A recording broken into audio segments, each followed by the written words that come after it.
Morning, friends.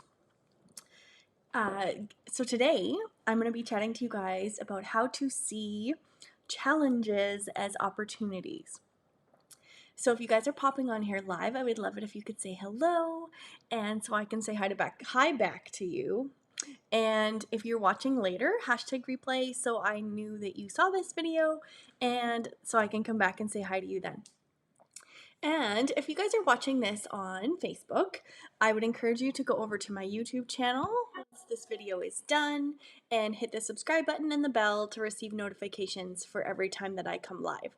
In that space, there is lots of yoga videos, meditation, self-love talks, and all things to help you love your imperfectly perfect self. So head on over there, and if that's something that you might be interested in. So, today we are chatting about challenges, seeing challenges as opportunities.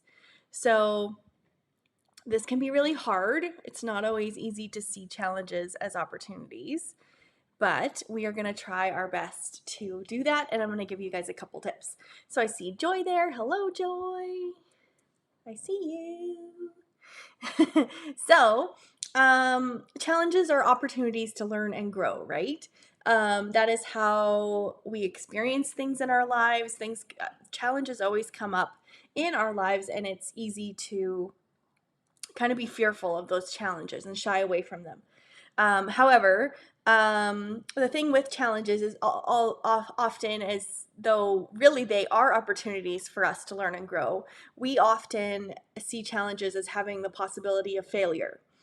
And often that's where our energy goes. We will be scared and fearful of that challenge, and we don't often realize the potential of that challenge becoming an opportunity to learn and grow and become better versions of ourselves, right? So when we have that energy going towards that, oh my gosh, this is going to be hard, I'm going to fail, then our body goes into that mode of like being defensive and anxious and worried to the point that we kind of paralyze ourselves, right? So I'm just going to come on here this morning and give you guys a couple tips on how you can, if you're a person that does that, if you find yourself in the face of a challenge that you often retreat from that and think, oh my gosh, I'm gonna fail. It's not gonna work. I'm scared how hard that's gonna be. I just can't do it. I'm just gonna give you a couple quick tips on how you can maybe start to change the way that you're thinking and change the way that you're showing up for these challenges, and hopefully it can help you to show up better for these challenges and view them as more opportunities to learn and grow and become better versions of yourself, right? So, yeah, so really the thing is when we're talking about these challenges is that we often have that mindset to be scared of it, and we avoid the challenge altogether, which allows us to stay in our comfort zone. And when we talk about like confidence and all this stuff, comfort zone is really a big part of becoming more confident, becoming more like adaptable to challenges and becoming more confident to take on those challenges is by stepping out of those comfort zones, because and often lots of people find themselves staying in that comfort zone because they feel safe there, they feel secure, and it's the safest bet, right? Because if we step outside of those comfort zones, that's kind of the unknown where we don't know the outcome, we don't know what's going to happen, and it can be paralyzing, right? So my couple tips for you guys is the first one is to have a positive mindset. And I know people will be like, me, the positive mindset. But it's so important, you guys. Having a positive mindset when you're facing challenges is super important, because literally, if you can think back to times where you may have had that negative mindset when you're going into a challenge, of like, oh my gosh, this is too hard, I'm not going to be able to do it. It's not going to work. You know, what's going to happen when I do fail? What are people going to think of me? You go to the comparison thing too. And so when we're going into a challenge, if we can try to make sure that we are staying in that positive mindset of like, okay, you know what, this is going to be hard, but I can do it. I have this idea. I have this idea. And if this goes how I want it to, yeah, it could fail, but if it doesn't, what amazing things are going to happen because I tried. I stepped out of those comfort zones. I did the work. I had the great ideas, and it worked out amazing. So that's you kind of living in the future of living in that place of like, what if, and how amazing will that be when that does succeed? Because if you're living in the kind of future in a sense of it's going to fail, it's going to be horrible, I'm going to be judged, then you're living from a place of fear and anxiety and all that stuff, and that's not it's not a good place to be, right? So when I'm talking about positive mindset, I'm thinking of going into challenges with that positive mindset of having that kind of like confidence with you as you go into a challenge of, that's okay, this is going to be hard, but I got this. I'm going to do it. And then that's kind of one simple thing to do, but like mindset work goes a lot deeper than that, and it takes often a lot of time to retrain your brain. Because if you've been living in a negative mindset and negative way of thinking for your whole life, and then today you're going to start that positive mindset, it's probably going to slip back into that negative one pretty darn easy, right? So just starting to do some mindset work, starting to write down anytime you have negative thoughts and just analyze what that means, and just switching that thought into a positive one and catching yourself every time. And it's going to be hard work, right? It's going to be a challenge, but over time you can retrain your brain to think more in the positive mindset. That's going to help you to face those challenges as opportunities and help you to learn and grow from them, right? So that's like the first little tip. And then the second one, like kind of like I've explained already, is stepping out of comfort zones. I've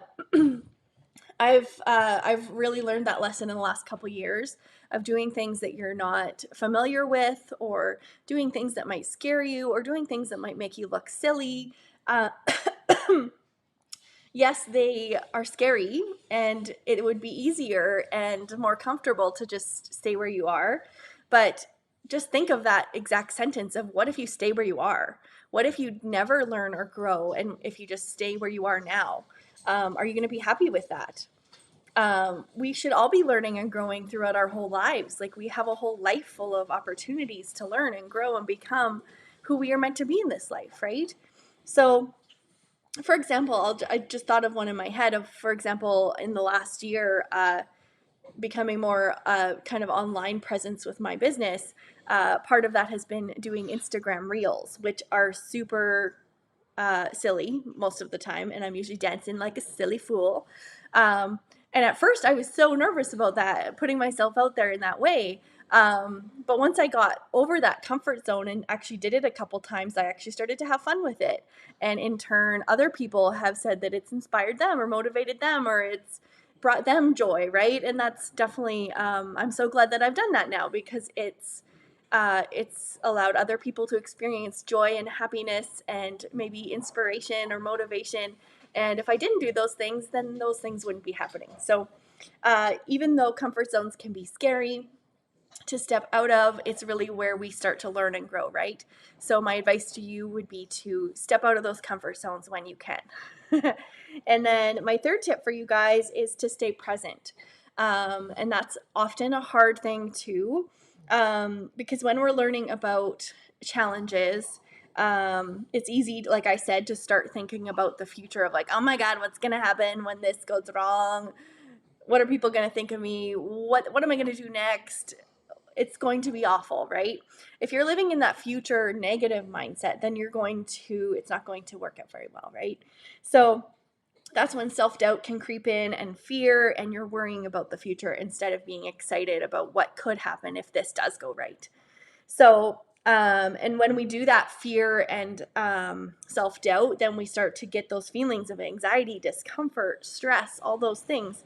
So staying present in the moments that you have, like, you could worry about, okay, what's going to happen next week because this isn't working, or this isn't being successful for me. So you know, if I look into the future and think about, oh, well, I'm not going to have this for that, and I'm not going to be able to do this. And if you have that mindset of thinking in the future in a way that of like, what are we going to do, then it's going to cause you anxiety and stress and all those things. Where if you're able to stay in the present moment and doing that, which, yes, it can be meditation. It can be just simply breathing and bringing yourself into the present moment, doing like a 5 senses awareness, which I have those kind of things on my YouTube channel and in my group and stuff. So if those are things that you're not familiar with, those are some tools. And it's not, doesn't have to be the whole sitting on a cushion, closing your eyes, crossing your legs, the formal form of meditation. It can be just simply sitting in your chair and breathing. It can be doing that 5 senses awareness, like I explained. It could be holding a crystal or, you know, holding anything really, like just being mindful and being in the present. And that's when you're going to realize that, hey, I'm okay. I'm in this moment and I am okay. I am breathing. I am here. I am safe. It's just bringing you into that moment of focusing just on that moment. So it's going to allow you to not be worrying about the future, not be worrying about the past, just being present in this moment. So that's a really good tool that I have started to, in the last couple of years, really focus on, and it allows me to just stay present. And my favorite one is simply just breathing, just focusing on the breath. If my mind wanders, coming back to the breath. If my mind wanders, coming back to the breath. Just doing those things, and yeah, it helps a lot. So I hope that those couple tips helped you guys with if you're facing a challenge. The next time that you face a challenge, just maybe start thinking about those couple things in your mind to help you to overcome those challenges as kind of fearful things and more embracing them as things to help you to learn and grow into who you are meant to be. So before I pop out of here, a couple of things for you guys. Speaking of challenges, I have a 5-day body positive challenge happening in my community. It's going to be 5 days of just learning some great tools to help you with being more positive about your body, and which is then going to help you with your confidence and your self-worth and your self-love and all those things. And so that is over in my group, which I'm going to bring up here, which is Imperfectly Perfect You, Self-Love. We are a group of women empowering each other to find self-love at any size through many different holistic approaches. I see somebody on here. I wish I could see your name, but super helpful. Thank you. You're so welcome. So yeah, so if you are not in this community already, and if you feel like anything that I've been talking about, it resonates with you or something that you want to learn more about, just visit the link that's in the description of this video. We would love to welcome you into that space. Yes, so mindset, all these things that we talk about is super important in our self-love journeys and learning to become our best selves in our lives. So I hope that these tips helps you guys, and we will see you tomorrow for tomorrow's video. So have the best day. We'll see you again.